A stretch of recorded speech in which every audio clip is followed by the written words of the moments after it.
Hey, it's your boy Lee coming at you. On this week's episode, we have coffee, and astronomy here on Light the Wick.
My name is Yusuf Hams. I'm here at some coffee, doing with coffee with Yusuf earlier.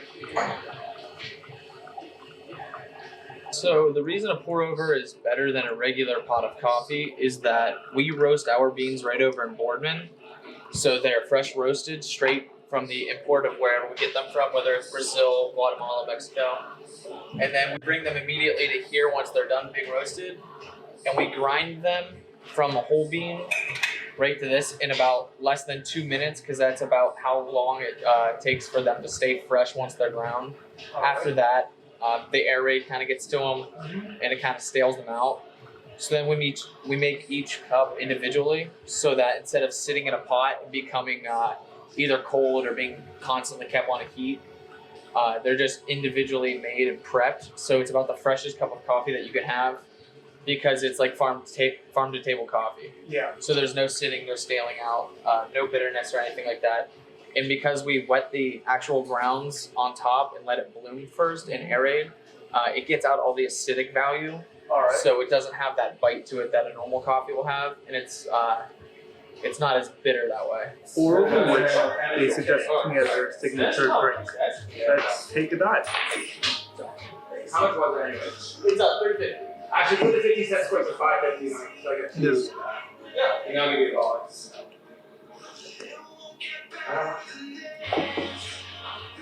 It's very good. Doesn't need any cream or sugar at all. Very smooth. Not acidic. This is coffee with Yusuf. Thank you for watching Light the Wick. See you next time. Well, the planetarium first opened in early 1967. It was the first planetarium in this configuration, you see, where all the seats face the same way.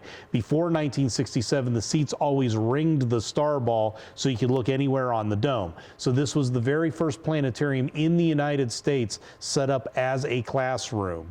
And it's evolved a lot over the years. They've done public shows ever since it first opened in 1967. It's undergone 4 major renovations during that 50 years that we've been open, including just a few years ago, we got our new 4K video system. But for eons, we've been doing public shows every Friday and Saturday. We have a guest speaker who's coming in March to talk about exoplanets, planets around other stars, and ones that might be similar to Earth. Now in February, we're beginning our signature show for the year. It's called One Day on Mars. We fly to the bottom of the deepest canyon in the solar system. We go to the top of the highest volcano in the solar system, and you get to learn all about what conditions are like on Mars, thanks to the rovers and orbiters that are there. These are computer-generated fly-throughs based on actual data from NASA and other space agencies.